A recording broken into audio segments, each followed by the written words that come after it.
വിശദമായ റിപ്പോർട്ടുകളിലേക്ക്. വളർത്തുമൃഗങ്ങളെ കൈമാറ്റം ചെയ്യുന്നതിന് നിയന്ത്രണം ഏർപ്പെടുത്തി കേന്ദ്രം. 2 മാസം പ്രായമുള്ള നായ്ക്കളെയും പൂച്ചകളെയും കൈമാറ്റം ചെയ്യുന്നതിനാണ് നിയന്ത്രണം ഏർപ്പെടുത്തിയിരിക്കുന്നത്. വളർത്തുമൃഗങ്ങളെ വിൽപ്പനയ്ക്കായി പ്രദർശിപ്പിക്കരുതെന്നും ഉത്തരവുണ്ട്. വിവരങ്ങളുമായി മനുശങ്കർ ചേരുകയാണ്. മനു, വിശദാംശങ്ങൾ. അഞ്ചു, മൃഗങ്ങൾക്കെതിരായ ക്രൂരത തടയൽ നിയമം 1960 മറ്റും അനുസരിച്ചാണ് കേന്ദ്ര വനം പരിസ്ഥിതി മന്ത്രാലയത്തിന്റെ പുതിയ ഉത്തരവ് പുറപ്പെടുവിച്ചിരിക്കുന്നത്. കശാപ്പിനായി കന്നുകാലികളെ കാലിച്ചന്തയിൽ വിൽക്കുന്നത് നിരോധിച്ചായിരുന്നു കഴിഞ്ഞ ദിവസത്തെ ഉത്തരവെങ്കിൽ ഇത്തവണ അത് നായ്ക്കളെയും പൂച്ചകളെയും ഉൾപ്പെടെ വളർത്തുന്നതിനും വിൽക്കുന്നതിനും നിയന്ത്രണം ഏർപ്പെടുത്തിയാണ് പുതിയ ഉത്തരവ്. ഇതനുസരിച്ച് 8 ആഴ്ചയിൽ താഴെ പ്രായമുള്ള നായ്ക്കുട്ടികളെയും പൂച്ചക്കുഞ്ഞുങ്ങളെയും വിൽക്കുന്നത് നിരോധിച്ചു. വളർത്തുമൃഗങ്ങളെ വിൽക്കുന്ന കടകളിൽ ഉൾപ്പെടെ പൊതുസ്ഥലങ്ങളിൽ വിൽപ്പനയ്ക്കായി മൃഗങ്ങളെ പ്രദർശിപ്പിക്കുന്നതിനും നിയന്ത്രണം ഏർപ്പെടുത്തി. വളർത്തുമൃഗങ്ങളെ പ്രജനനം നടത്തി വിൽക്കുന്നവർ സംസ്ഥാന മൃഗക്ഷേമ ബോർഡിൽ രജിസ്റ്റർ ചെയ്ത് സർട്ടിഫിക്കറ്റ് നേടണമെന്നും ഉത്തരവിൽ വ്യക്തമാക്കുന്നു. ഇതുകൂടാതെ കടകൾക്ക് പുറത്ത് ഇതിന്റെ വിശദാംശങ്ങൾ പ്രദർശിപ്പിച്ചിരിക്കണം. ഇതിനു പുറമെ വാങ്ങുകയും വിൽക്കുകയും സൂക്ഷിക്കുകയും ചെയ്യുന്ന മൃഗങ്ങളുടെ വിശദാംശങ്ങളും കടകളിൽ സൂക്ഷിക്കുകയും പുറത്ത് പ്രദർശിപ്പിക്കുകയും ചെയ്യണം. മൃഗങ്ങളെ എവിടെ നിന്ന് എപ്പോൾ ലഭിച്ചു, ആർക്ക് എപ്പോൾ വിറ്റു തുടങ്ങിയ വിശദാംശങ്ങളും സൂക്ഷിക്കണം. പ്രായപൂർത്തിയാകാത്തവരും മാനസിക ദൗർബല്യമുള്ളവരും മൃഗപരിപാലകരായി രജിസ്റ്റർ ചെയ്യുന്നതും നിയമം മൂലം നിരോധിച്ചിട്ടുണ്ട്. അഞ്ചു. ശരി, മനുശങ്കറാണ് വിവരങ്ങൾ നൽകിയത്. കശാപ്പിന് വേണ്ടി കന്നുകാലികളെ വിൽക്കുന്നത് നിരോധിച്ച കേന്ദ്ര നടപടിയിൽ മുഖ്യമന്ത്രി കേന്ദ്രത്തിന് കത്തയക്കും. സംസ്ഥാനത്ത് ഉത്തരവ് നടപ്പിലാക്കാൻ പ്രായോഗിക ബുദ്ധിമുട്ടുണ്ടെന്ന് മുഖ്യമന്ത്രി വ്യക്തമാക്കും. ഉത്തരവ് വലിച്ചുകീറി ചവറ്റുകൊട്ടയിൽ എറിയണമെന്ന് AK ആന്റണി പറഞ്ഞു. ഭ്രാന്തൻ തീരുമാനമെന്നും ചെന്നിത്തലയും പ്രതികരിച്ചു. രാജ്യവ്യാപകമായി കന്നുകാലികളുടെ വിൽപ്പനയും കശാപ്പും നിരോധിച്ചുകൊണ്ട് ഇന്നലെയാണ് കേന്ദ്ര സർക്കാർ ഉത്തരവ് പുറപ്പെടുവിച്ചത്. സംസ്ഥാനത്ത് ഈ ഉത്തരവ് നടപ്പിലാക്കാൻ പ്രായോഗിക ബുദ്ധിമുട്ടുണ്ടെന്ന് ചൂണ്ടിക്കാട്ടിയാണ് മുഖ്യമന്ത്രി പിണറായി വിജയൻ പ്രധാനമന്ത്രിക്ക് ഇന്ന് കത്തയച്ചത്. സംസ്ഥാനത്തിന്റെ പൊതുവികാരം കേന്ദ്രത്തിന്റെ തീരുമാനത്തിനെതിരാണെന്നും മുഖ്യമന്ത്രി കത്തിൽ ചൂണ്ടിക്കാട്ടുന്നു. ഉത്തരവ് വലിച്ചുകീറി ചവറ്റുകൊട്ടയിലെറിയണമെന്ന് കോൺഗ്രസ് പ്രവർത്തക സമിതി അംഗം AK ആന്റണി പറഞ്ഞു. ആ ഉത്തരവ് നാം പരിഭ്രമിക്കേണ്ട കാര്യമില്ല. കേരളത്തിൽ നമുക്ക് ആ ഉത്തരവിനെ ഒരു കടലാസിന്റെ വില പോലും കാണിക്കേണ്ട കാര്യമില്ല. ആ ഉത്തരവ് വലിച്ചു കീറി ചവറ്റുകൊട്ടയിൽ വെച്ചാൽ കേന്ദ്ര സർക്കാരിന്റേത് ഭ്രാന്തൻ തീരുമാനമാണെന്ന് പ്രതിപക്ഷ നേതാവ് രമേശ് ചെന്നിത്തല കൂട്ടിച്ചേർത്തു. ഇതൊരു ഭ്രാന്തൻ തീരുമാനമാണ്. ഇതൊരു കാരണവശാലും അംഗീകരിക്കാൻ കഴിയുന്ന ഒന്നല്ല. രാഷ്ട്രീയമായി നിയമപരമായി ഇടാനാണ് UDFന്റെ തീരുമാനം. ഇതിനെതിരെ UDF തിങ്കളാഴ്ച സംസ്ഥാന വ്യാപകമായി കരിദിനം ആചരിക്കാൻ തീരുമാനിക്കുകയാണ്. അടിയന്തരമായി കേന്ദ്ര ഗവൺമെന്റ് ഇത് പിൻവലിക്കാൻ തയ്യാറാകണം എന്നാവശ്യപ്പെട്ടുകൊണ്ട് ഞാൻ പ്രധാനമന്ത്രിക്ക് ഇന്ന് കത്ത് അയക്കുന്നുണ്ട്. ബീഫ് നിരോധനത്തിനെതിരെ UDF വരുന്ന തിങ്കളാഴ്ച കരിദിനം ആചരിക്കും. കേന്ദ്ര സർക്കാരിന്റെ തീരുമാനത്തിനെതിരെ ശക്തമായ പ്രതിഷേധമാണ് കക്ഷി രാഷ്ട്രീയ ഭേദമന്യേ കേരളത്തിൽ ഉയർന്നു വരുന്നത്. News bureau, Thiruvananthapuram. വിജ്ഞാപനം ഉടൻ പിൻവലിക്കണമെന്ന് CPIM പൊളിറ്റ് ബ്യൂറോ ആവശ്യപ്പെട്ടു. മോഡി സർക്കാരിന്റെ വർഗീയ അജണ്ടയ്ക്ക് നിയമപരിരക്ഷ നൽകുന്നതിനാണ് വിജ്ഞാപനമെന്നും PB കുറ്റപ്പെടുത്തി. കന്നുകാലി വളർത്തലിൽ ഏർപ്പെട്ടിരിക്കുന്ന രാജ്യത്തെ കോടിക്കണക്കിന് കർഷകരുടെ ജീവനോപാധിയാണ് സർക്കാർ തകർക്കുന്നത്. കറവ പറ്റിയതും ഉപയോഗമില്ലാത്തതുമായ കന്നുകാലികളെ സംരക്ഷിക്കുക കർഷകർക്ക് അധിക ബാധ്യതയാകുമെന്നും ലക്ഷങ്ങൾ ജോലി ചെയ്യുന്ന തുകൽ നിർമ്മാണം, മാംസകയറ്റുമതി മേഖലകളെ ഗുരുതരമായി ബാധിക്കുമെന്നും PB ചൂണ്ടിക്കാട്ടി. സംസ്ഥാനങ്ങളുടെ അധികാരങ്ങൾ കവർന്നെടുക്കുന്നതാണ് കേന്ദ്ര സർക്കാരിന്റെ വിജ്ഞാപനമെന്നും PB വാർത്താക്കുറിപ്പിലൂടെ വ്യക്തമാക്കി. കന്നുകാലി കശാപ്പ് നിരോധിച്ച കേന്ദ്ര സർക്കാർ വിജ്ഞാപനം രാജ്യത്ത് മനുസ്മൃതി നടപ്പാക്കാനുള്ള വിളംബരമാണെന്ന് കോടിയേരി ബാലകൃഷ്ണൻ. വർഗീയ ചേരിതിരിവുണ്ടാക്കി മതസ്പർദ്ധ വർദ്ധിപ്പിക്കാനാണ് ശ്രമമെന്നും ജനാധിപത്യ വിരുദ്ധമായ സർക്കാർ നടപടിക്കെതിരെ ശക്തമായി പ്രതികരിക്കണമെന്നും കോടിയേരി കൂട്ടിച്ചേർത്തു. ഫേസ്ബുക്ക് പോസ്റ്റിലാണ് കോടിയേരിയുടെ പ്രതികരണം. കന്നുകാലികളെ കശാപ്പിനായി വിൽക്കുന്നതും വാങ്ങുന്നതും നിരോധിച്ച കേന്ദ്ര സർക്കാർ ഉത്തരവ് സംസ്ഥാനത്ത് വലിയ രീതിയിലുള്ള പ്രത്യാഘാതങ്ങൾ സൃഷ്ടിക്കും. കേന്ദ്ര സർക്കാരിന്റെ വിജ്ഞാപനത്തിൽ കർഷകരും കച്ചവടക്കാരും കടുത്ത ആശങ്കയിലാണ്. എന്നാൽ ബീഫിന് വിലക്കേർപ്പെടുത്തിയതോടെ ചിക്കൻ, മട്ടൺ തുടങ്ങി മറ്റു മാംസാഹാരങ്ങൾക്കും മത്സ്യങ്ങൾക്കും വില കൂട്ടാനാണ് വ്യാപാരികളുടെ തീരുമാനം. കന്നുകാലികളെ അറക്കാനായി കാലിച്ചന്തകളിലൂടെ വിൽക്കുന്നതും വാങ്ങുന്നതും നിരോധിച്ച കേന്ദ്ര സർക്കാർ ഉത്തരവിറക്കിയതോടെ സംസ്ഥാനത്ത് വലിയ രീതിയിലുള്ള പ്രത്യാഘാതങ്ങളായിരിക്കും വരും ദിവസങ്ങളിൽ ഉണ്ടാവുക. പറയാതിരിക്കാൻ പറ്റില്ലല്ലോ. ആഹാരം കഴിക്കണ്ടേ? ആവശ്യമുള്ളത് വാങ്ങിച്ച് കഴിക്കണം. കിട്ടുമെങ്കിൽ വാങ്ങിക്കും, കഴിക്കും. അത് തന്നെ. കന്നുകാലി കച്ചവടക്കാർ ഉത്തരവിൽ ആശങ്കയിലാണ്. പശു, കാള, പോത്ത്, എരുമ എന്നിവയുടെ മാംസം വിൽക്കുന്നതിന് വിലക്കേർപ്പെടുത്തിയത് ഇറച്ചി വ്യാപാരികളെ കടുത്ത പ്രതിസന്ധിയിലാക്കിയിട്ടുണ്ട്. പല കച്ചവടക്കാരും ഇനി എന്ത് ചെയ്യണമെന്ന ചോദ്യവുമായി നിൽക്കുന്നു. 3 മാസത്തിനുള്ളിൽ ഉത്തരവ് നടപ്പാക്കണമെന്നാണ് കേന്ദ്ര സർക്കാരിന്റെ നിർദ്ദേശം. സാധാരണക്കാരും ബീഫ് പ്രേമികളും ഇനി മറ്റിറച്ചിയെ ആശ്രയിക്കാമെന്ന് കരുതിയാൽ ഇവയ്ക്ക് വരും ദിവസങ്ങളിൽ വില കൂടുമെന്നതും വ്യാപാരികൾ പറയുന്നു. സാധാരണക്കാരനെ ബാധിക്കുന്നതെന്ന് പറഞ്ഞാൽ ബീഫ് ഇപ്പം നിരോധിക്കുമ്പോഴത്തേക്കും മട്ടന് വില കൂടും. മറ്റേ ബാക്കി എല്ലാത്തിനും കോഴിക്കായാലും എല്ലാത്തിനും വില കൂടും. പച്ചക്കറിക്കും വില വർദ്ധിക്കും. തുകൽ മേഖലയുമായി ബന്ധപ്പെട്ട് പ്രവർത്തിക്കുന്ന നിരവധി തൊഴിലാളികളും ഇറച്ചിവെട്ട് തൊഴിലാളികളും പ്രതിസന്ധിയിലാകും. ഇറച്ചിക്കായി കൊണ്ടുവരുന്ന കാലികളെ ചെക്ക് പോസ്റ്റുകളിൽ തടയുന്നതോടെയും കാലികളെ വിൽക്കുന്നതിനെതിരെ നിയമ നടപടി സ്വീകരിക്കുന്നതോടെയും വലിയ രീതിയിൽ പ്രശ്നങ്ങൾ ഉണ്ടാകുമെന്നതും തള്ളിക്കളയാനാവില്ല. രാജ്യത്ത് ബീഫ്, കാള, പോത്ത് എന്നിവയുടെ മാംസം വിൽക്കുന്നതും അതുപോലെ തന്നെ കാലി കച്ചവടം നടത്തുന്നതും നിരോധിച്ചുകൊണ്ടുള്ള ഉത്തരവാണ് കേന്ദ്രം പുറപ്പെടുവിച്ചിരിക്കുന്നത്.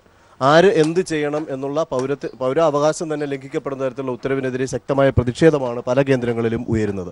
അതോടൊപ്പം തന്നെ ഈ ഇറച്ചി നിരോധിക്കുന്നതോടൊപ്പം മറ്റ് ഇറച്ചിക്കും പച്ചക്കറിക്കും മത്സ്യത്തിനും വില കൂടുമെന്നതും തർക്കമില്ല. ക്യാമറാമാൻ രാഹുലിനൊപ്പം സുനിൽ അരുമാനൂർ. കന്നുകാലികളെ കശാപ്പിനായി കാലിച്ചന്തകളിലൂടെ വിൽക്കുന്നതും വാങ്ങുന്നതും നിരോധിച്ചുത്തരവിറക്കിയ കേന്ദ്ര സർക്കാരിനെതിരെ സംസ്ഥാനത്ത് വ്യാപക പ്രതിഷേധം. മാംസവിൽപ്പനയ്ക്ക് വിലക്കേർപ്പെടുത്തിയ നടപടിയിൽ പ്രതിഷേധിച്ച് ഇടതു യുവജന വിദ്യാർത്ഥി സംഘടനകളുടെ നേതൃത്വത്തിൽ വിവിധ കേന്ദ്രങ്ങളിൽ ബീഫ് ഫെസ്റ്റ് സംഘടിപ്പിച്ചു. കന്നുകാലി ചന്തയ്ക്ക് കൂച്ചുവിലങ്ങിട്ട കേന്ദ്ര സർക്കാരിന്റെ നടപടിക്കെതിരെ സംസ്ഥാനത്ത് വ്യാപക പ്രതിഷേധമാണ് ഉയർന്നിരിക്കുന്നത്. മാംസവിൽപ്പന നിരോധിച്ചതിൽ പ്രതിഷേധിച്ച 300-ലധികം കേന്ദ്രങ്ങളിൽ ഡിവൈഎഫ്ഐയുടെയും എസ്എഫ്ഐയുടെയും നേതൃത്വത്തിൽ മാംസം പാകം ചെയ്ത് വിതരണം ചെയ്തു. സ്വാതന്ത്ര്യത്തിന്മേലുള്ള കടന്നുകയറ്റമാണ് പ്രധാനമന്ത്രിയുടെ തീരുമാനമെന്ന് ഡിവൈഎഫ്ഐ അഖിലേന്ത്യാ പ്രസിഡന്റ് മുഹമ്മദ് റിയാസ് പറഞ്ഞു. ഇത് പൗരാവകാശ ലംഘനമാണ്, ജനാധിപത്യ വിരുദ്ധമാണ്, ഫെഡറൽ സംവിധാന തത്വത്തിനെതിരാണ്. വളരെ ബോധപൂർവമാണ് ഈ ദിനം തിരഞ്ഞെടുത്തിട്ടുള്ളത്. മോഡി സർക്കാരിൻ്റെ 3-ാം വർഷം തികയുന്ന ഘട്ടത്തിൽ ജനവിരുദ്ധ സർക്കാർ അമ്പേ പരാജയമാണ്. ആ ജനവിരുദ്ധ നയങ്ങൾ ജനങ്ങൾ ചർച്ച ചെയ്യാതിരിക്കാൻ, ജനങ്ങളെ ഭിന്നിപ്പിക്കാനുള്ള ബോധപൂർവമായ ശ്രമമാണ് നടക്കുന്നത്. ഡിവൈഎഫ്ഐ സെക്രട്ടേറിയറ്റിന് മുന്നിൽ സംഘടിപ്പിച്ച ബീഫ് ഫെസ്റ്റിൽ നിരവധി പേർ പങ്കെടുത്തു. എസ്എഫ്ഐയുടെ നേതൃത്വത്തിൽ യൂണിവേഴ്സിറ്റി കോളേജിലാണ് ബീഫ് ഫെസ്റ്റ് നടത്തിയത്. മറ്റ് ജില്ലകളിലെ വിവിധ കേന്ദ്രങ്ങളിലും ബീഫ് ഫെസ്റ്റ് സംഘടിപ്പിച്ചു. കക്ഷി രാഷ്ട്രീയ ഭേദമന്യേ എല്ലാ കേന്ദ്രങ്ങളിലും നിരവധി ആളുകളുടെ പങ്കാളിത്തമാണ് കേന്ദ്ര സർക്കാരിനെതിരെയുള്ള പ്രതിഷേധ സമരത്തിൽ അലയടിച്ചത്. Sunil Arumanoor, news bureau, Thiruvananthapuram. കേന്ദ്ര ഗവൺമെന്റിന്റെ ജോലി കാളക്കച്ചവടമാണോ എന്ന് മന്ത്രി ജി സുധാകരൻ. ജനങ്ങളുടെ പരമ്പരാഗത ജീവിത രീതിക്കെതിരെയുള്ള കേന്ദ്ര സർക്കാരിന്റെ തീരുമാനം രാജ്യത്ത് കലാപമുണ്ടാക്കും. കലാപമുണ്ടായാൽ ജനാധിപത്യ രീതിയിൽ ജനങ്ങൾ സർക്കാരിനെ പുറത്താക്കുമെന്നും ജി സുധാകരൻ അഭിപ്രായപ്പെട്ടു. കേന്ദ്ര ഗവൺമെന്റ് കാളക്കച്ചവടത്തിന് ഇറങ്ങിയിരിക്കുക. കാളയൊന്നും നമ്മൾ വെക്കാണ്ട് അവർ വാങ്ങിച്ചോളാന്ന് പറയുന്നത്, അങ്ങ് കൊടുത്തേച്ചാൽ മതി. എല്ലാ കാളും ഡൽഹിയിലേക്ക് അയക്കുക, കാശ് വാങ്ങിച്ചോളാം. നമ്മുടെ കൃഷിക്കാരൊന്നും വിൽക്കാൻ ഇവർക്ക് എന്ത് കാര്യമാണ്? കേന്ദ്ര ഗവൺമെന്റ് ജോലി കാളക്കച്ചവടമാണോ? ആണോ? അതൊക്കെ കൃഷിക്കാര് ആയിരക്കണക്കിന് വർഷങ്ങളായി ചെന്ന് ജോലി ചെയ്യാൻ അവർക്കറിയാം. നമ്മൾ ഏക് ദിൻകാ സുൽത്താൻമാര്, ഒരു ദിവസത്തേക്ക് 5 വർഷത്തേക്ക് വരുന്നവർ ജനങ്ങളുടെ തോളെ കയറരുത്. അവിടെ പരമ്പരാഗതമായ ജീവിത രീതികളെ മാറ്റിമറിക്കാൻ നടക്കത്തില്ല. ഈ രാജ്യത്ത് കലാപങ്ങൾ ഉണ്ടാവും. കലാപമാണ് ഉദ്ദേശിക്കുന്നതെങ്കിൽ ജനങ്ങൾ ജനാധിപത്യ വിപ്ലവത്തിലൂടെ ഇത് മാറ്റും. അതായത് വോട്ടെടുപ്പിലൂടെ ഗവൺമെന്റിനെ മാറ്റും. കശാപ്പ് നിരോധനത്തെ അനുകൂലിച്ച് വെള്ളാപ്പള്ളി നടേശൻ. സ്വാതന്ത്ര്യം നിയമത്തിന് വിധേയമാണ്.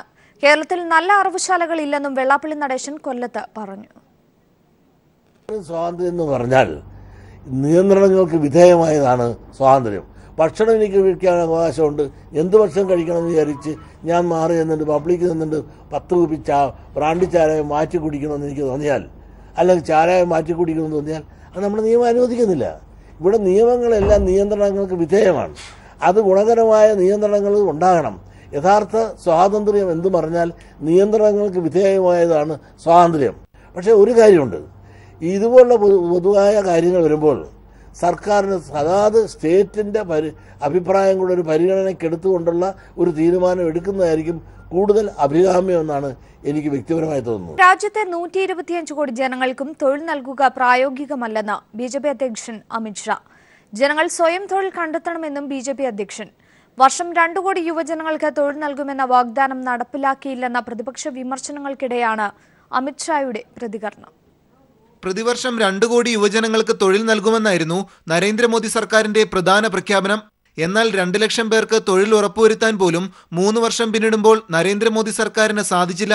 അധികാരത്തിലേറിയ ശേഷമുള്ള ആദ്യ വർഷം 1.35 ലക്ഷം പേർക്കും, 2-ാം വർഷം 1.4 ലക്ഷം പേർക്കും, 3-ാം വർഷം 1.6 ലക്ഷം പേർക്കുമാണ് തൊഴിൽ നൽകാൻ സാധിച്ചത്. പ്രഖ്യാപിച്ച വാഗ്ദാനം നടപ്പാക്കിയില്ലെന്ന പ്രതിപക്ഷ വിമർശനം ശക്തമായതിനിടയിലാണ് BJP ദേശീയ അധ്യക്ഷന്റെ പ്രതികരണം. രാജ്യത്തെ 125 കോടി ജനങ്ങൾക്കും തൊഴിൽ നൽകാൻ സർക്കാരിന് സാധിക്കില്ലെന്നും ജനങ്ങൾ സ്വയം തൊഴിൽ കണ്ടെത്താൻ തയ്യാറാകണമെന്നും അമിത്ഷാ ദില്ലിയിൽ പറഞ്ഞു. സ്വയം തൊഴിൽ പ്രോത്സാഹിപ്പിക്കുന്നതിന് സർക്കാർ പദ്ധതികൾ സുതാര്യമാക്കുമെന്നും ഇതുവരെ 8 കോടി ജനങ്ങളെ സ്വയം തൊഴിലിന് സർക്കാർ പ്രാപ്തരാക്കിയെന്നും അമിത്ഷാ ചൂണ്ടിക്കാട്ടി. അസംഘടിത മേഖലയിലെ തൊഴിൽ സാധ്യത വർദ്ധിപ്പിക്കാൻ സർക്കാർ ശ്രമിക്കുമെന്നും അമിത്ഷാ കൂട്ടിച്ചേർത്തു. നോട്ട് അസാധുവാക്കലിന് പിന്നാലെ 1.52 ലക്ഷം താൽക്കാലിക തൊഴിലാളികളുടെ ജോലി നഷ്ടപ്പെട്ടുവെന്ന് ലേബർ ബ്യൂറോ സർവേ റിപ്പോർട്ട് വ്യക്തമാക്കിയിരുന്നു. നരേന്ദ്രമോദി സർക്കാർ 4ാം വർഷത്തിലേക്ക് കടക്കവേ രാജ്യത്ത് തൊഴിലില്ലായ്മ ശക്തമെന്ന് മാധ്യമങ്ങൾ പ്രചരിപ്പിക്കാൻ ശ്രമിക്കുന്നുവെന്നും അമിത്ഷാ ആരോപിച്ചു. News bureau, Delhi. ബുർഹാൻ വാനിയുടെ പിൻഗാമിയും ഹിസ്ബുൾ കമാൻഡറുമായ സബ്സർ അഹമ്മദ് ഭട്ട് ഉൾപ്പെടെ 8 ഭീകരരെ സൈന്യം വധിച്ചു. ജമ്മുകശ്മീരിലെ ത്രാലിലും രാംപുരിയിലുമായി നടന്ന ഏറ്റുമുട്ടലിലാണ് ഭീകരർ കൊല്ലപ്പെട്ടത്. അതേസമയം ദില്ലി ഉൾപ്പെടെയുള്ള നഗരങ്ങളിൽ തീവ്രവാദി ആക്രമണമുണ്ടാകാൻ സാധ്യതയുണ്ടെന്ന ഇന്റലിജൻസ് മുന്നറിയിപ്പിനെ തുടർന്ന് സുരക്ഷ ശക്തമാക്കി. ജമ്മുകാശ്മീരിലെ പുൽവാമ ജില്ലയിലെ ത്രാൽ മേഖലയിൽ വെള്ളിയാഴ്ച രാത്രി 9 മണിക്ക് പട്രോളിംഗ് നടത്തുകയായിരുന്ന സുരക്ഷാ സേനയ്ക്ക് നേരെ തീവ്രവാദികൾ വെടിയുതിർത്തതോടെയാണ് ഏറ്റുമുട്ടൽ തുടങ്ങിയത്. ഏറ്റുമുട്ടലിനൊടുവിലാണ് ഹിസ്ബുൾ കമാൻഡർ സബ്സർ അഹമ്മദ് ഭട്ട് ഉൾപ്പെടെയുള്ള ഭീകരരെ സൈന്യം വധിച്ചത്. കഴിഞ്ഞ വർഷം ജൂലൈയിൽ സൈന്യം വെടിവെച്ചു കൊന്ന ഹിസ്ബുൾ കമാൻഡർ ബുർഹാൻ വാനിയുടെ പിൻഗാമിയാണ് ഇപ്പോൾ കൊല്ലപ്പെട്ട സബ്സർ അഹമ്മദ് ഭട്ട്. ബുർഹാൻ വാനിയുടെ വധത്തെ തുടർന്ന് ജമ്മുകാശ്മീരിൽ വ്യാപക സംഘർഷം ഉടലെടുത്തിരുന്നു. സബ്സർ അഹമ്മദ് കൊല്ലപ്പെട്ട വാർത്ത പുറത്തുവന്നതിന് ശേഷവും ജമ്മുകാശ്മീരിലെ ചിലയിടങ്ങളിൽ സേനയ്ക്ക് നേരെ കല്ലേറുണ്ടായി. അതിനിടെ ബാരാമുള്ള ജില്ലയിലെ രാംപുര മേഖലയിൽ നുഴഞ്ഞുകയറ്റ ശ്രമം സൈന്യം പരാജയപ്പെടുത്തി. നിയന്ത്രണ രേഖയ്ക്ക് സമീപം നുഴഞ്ഞുകയറാൻ ശ്രമിച്ച 6 ഭീകരരെ സൈന്യം ഏറ്റുമുട്ടലിൽ കൊലപ്പെടുത്തി. കൂടുതൽ ഭീകരർ നുഴഞ്ഞുകയറിയിട്ടുണ്ടെന്ന സംശയത്തെ തുടർന്ന് തിരച്ചിൽ ശക്തമാക്കി. അതേസമയം ദില്ലി, മുംബൈ ഉൾപ്പെടെ രാജ്യത്തെ പ്രധാന നഗരങ്ങളിൽ ചാവേർ ആക്രമണം ലക്ഷ്യമിട്ട് പാകിസ്ഥാനിൽ നിന്നും 20 ലഷ്കർ-എ-തൊയ്ബ ഭീകരർ എത്തിയിട്ടുണ്ടെന്ന ഇന്റലിജൻസ് റിപ്പോർട്ടിനെ തുടർന്ന് പ്രധാന നഗരങ്ങളിലും തിരക്കുള്ള ഇടങ്ങളിലും സുരക്ഷ ശക്തമാക്കി. News bureau, Delhi. വ്രതശുദ്ധിയുടെ നിറവിൽ വിശ്വാസികൾ. മാസപ്പിറവി കണ്ടതോടെ ഇന്ന് റംസാൻ 1. മനസ്സും ശരീരവും ശുദ്ധീകരിക്കാനായി വ്രതാനുഷ്ഠാനത്തിന്റെ നാളുകൾക്ക് വിശ്വാസികളും പള്ളികളും ഒരുങ്ങിക്കഴിഞ്ഞു. പകൽ അന്നപാനീയങ്ങൾ ഉപേക്ഷിച്ചും രാത്രി പ്രാർത്ഥനയിലും നമസ്കാരത്തിലും മുഴുകിയും വിശ്വാസികൾക്കിനി ആത്മീയാന്വേഷണത്തിന്റെ ദിനങ്ങളാണ്. നോമ്പുതുറയും സൽക്കാരവുമായി കുടുംബ ബന്ധങ്ങളിലും സൗഹൃദ കൂട്ടായ്മകളിലും പുണ്യം നിറയുന്ന ദിനങ്ങൾ. വിശുദ്ധ ഖുർആൻ പാരായണത്തിനും വിശ്വാസികൾ കൂടുതൽ സമയം കണ്ടെത്തും. റംസാനെ വരവേറ്റ് പള്ളികളും സജീവമായി കഴിഞ്ഞു. പഠന ക്യാമ്പുകൾ, ആത്മീയ വിജ്ഞാനവേദികൾ, കൂട്ടപ്രാർത്ഥനാ സദസ്സുകൾ, ഖുർആൻ പഠന ക്ലാസുകൾ, ആയിരങ്ങൾ പങ്കെടുക്കുന്ന ഇഫ്താറുകൾ തുടങ്ങിയവ പള്ളികളിൽ സംഘടിപ്പിക്കും. ഗ്രാമങ്ങളിലും നഗരങ്ങളിലുമെല്ലാം റംസാൻ വിപണികളും ഉണർന്നു കഴിഞ്ഞു. ജീവകാരുണ്യ പ്രവർത്തനങ്ങളുടെയും ഇഫ്താർ സംഗമങ്ങളുടെയും തിരക്കിലാണ് സംഘടനകളും സൗഹൃദ കൂട്ടായ്മകളും. സംസ്ഥാനത്തെ പള്ളികളിൽ ഹരിത മാർഗരേഖ ഉറപ്പുവരുത്തിയാണ് ഇഫ്താർ നടത്തുക എന്നത് ഇത്തവണത്തെ പ്രത്യേകതയാണ്. News bureau, Malappuram. കോടികൾ ചെലവഴിച്ച് നിർമ്മിച്ച കുടിവെള്ള പദ്ധതി ആർക്കും പ്രയോജനമില്ലാതെ നശിക്കുന്നു. ഇടുക്കി വെള്ളത്തൂവൽ, കൊന്നത്തടി പഞ്ചായത്തുകളിലെ ആയിരക്കണക്കിന് കുടുംബങ്ങൾക്ക് ദാഹമകറ്റാനാണ് പദ്ധതി രൂപീകരിച്ചത്. മലയോര മേഖല കടുത്ത കുടിവെള്ളക്ഷാമം നേരിടുന്ന ഘട്ടത്തിലാണ് കോടികൾ മുടക്കിയ കുടിവെള്ള പദ്ധതി ആർക്കും പ്രയോജനമില്ലാതെ നശിക്കുന്നത്. ഇടുക്കി വെള്ളത്തൂവൽ, കൊന്നത്തടി പഞ്ചായത്തുകളിലെ ആയിരക്കണക്കിന് കുടുംബങ്ങളുടെ ദാഹമകറ്റാൻ കഴിയുന്ന പദ്ധതിയാണ് കോടികൾ ചിലവാക്കിയിട്ടും ഫലപ്രാപ്തിയിലെത്താതെ നോക്കുകുത്തിയായിരിക്കുന്നത്. മുതിരപ്പുഴ ആറിൽ നിന്നും വെള്ളമെത്തിക്കാൻ 15ഓളം ടാങ്കുകളും പമ്പ് ഹൗസും നിർമ്മിച്ചിട്ടുണ്ട്. 2000-ൽ ആരംഭിച്ച പദ്ധതി 17 വർഷം പിന്നിടുമ്പോഴും യാഥാർത്ഥ്യമായില്ല എന്നതാണ് വസ്തുത.